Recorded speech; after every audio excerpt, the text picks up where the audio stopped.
The Office reboot needs to capture a lot of great things from the original show, but there's one major mistake from its predecessor that it can't afford to repeat. Given the persisting popularity of The Office, NBC has been trying to get a revival of the series off the ground for a few years. That revival finally started to take shape earlier this year when Greg Daniels and Michael Coman developed it into The Paper, a new workplace mockumentary series about a different cast of characters working together in a different mundane office environment. In the upcoming Office reboot, the same in-universe documentary crew that filmed the Scranton branch of Dunder Mifflin for 9 years will turn their cameras on a dying Midwestern newspaper. The series will follow a new publisher attempting to resurrect the paper with the help of volunteer reporters. Domhnall Gleeson and Sabrina Impacciator will star in the series, and Melvin Gregg, Chelsea Free, and Ramona Young have been recruited to round out the supporting cast of The Office's reboot.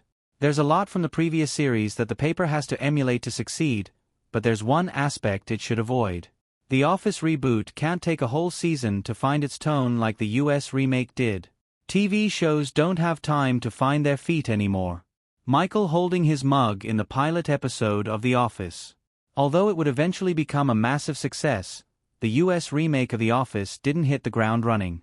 In its first season, the remake was too faithful to the original UK version of The Office. It copied the drab lighting and cynical tone of Ricky Gervais and Stephen Merchant's previous series, and it didn't work for the American setting. Throughout its second and third seasons, the US version of The Office became a more upbeat and hopeful show, and that led to greater success. But the reboot won't have the freedom to grow like that.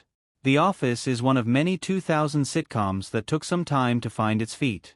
Parks and Recreation and It's Always Sunny in Philadelphia both had a shaky season 1 and didn't find their voice until season 2 or season 3.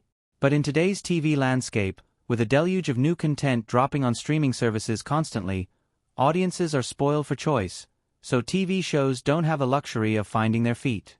They have to be great on arrival, regardless of the genre or format, or they might die. The Office reboot needs to find its feet in Season 1. Why The Office US changed so much between Seasons 1 and 2. The Office made Michael Scott more sympathetic after Season 1. The US remake of The Office changed drastically between Seasons 1 and 2. Season 1 performed well enough to score a Season 2 renewal, but it wasn't a huge rating success and it received mixed reviews from critics. Going into Season 2, the writers addressed many of the complaints about Season 1 and it came back as a very different and much better show. The biggest problem with Season 1 is that The Office had made Michael Scott the villain, and had made everyone else in The Office unnecessarily antagonistic towards him. In Season 2, Michael Scott becomes more sympathetic, and the show makes everyone a little nicer to him. In Episode 3, Office Olympics, Jim gives Michael a medal to pick up his spirits after getting ripped off on his condo purchase. In Episode 9, Email Surveillance, Jim sings karaoke with Michael to ease the tension after he shows up to a party uninvited. In Episode 18, Take Your Daughter to Work Day, Michael's childhood TV appearance reveals his insecurities about not having any friends. These endearing little touches made viewers care about Michael and gave the show its longevity. The Office's newspaper reboot is risky, so it must hook viewers fast. It's setting the bar high by taking place in the Office universe. Michael leans on Jim's desk in the office. It's a testament to the worrying state of the industry that even a workplace sitcom needs to have some kind of franchise attachment to get any major traction in Hollywood. But it also means that the paper has a lot to live up to.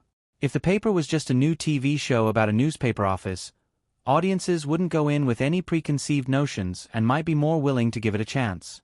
But by placing the story in the same fictional universe as The Office, the paper is setting a very high bar for itself.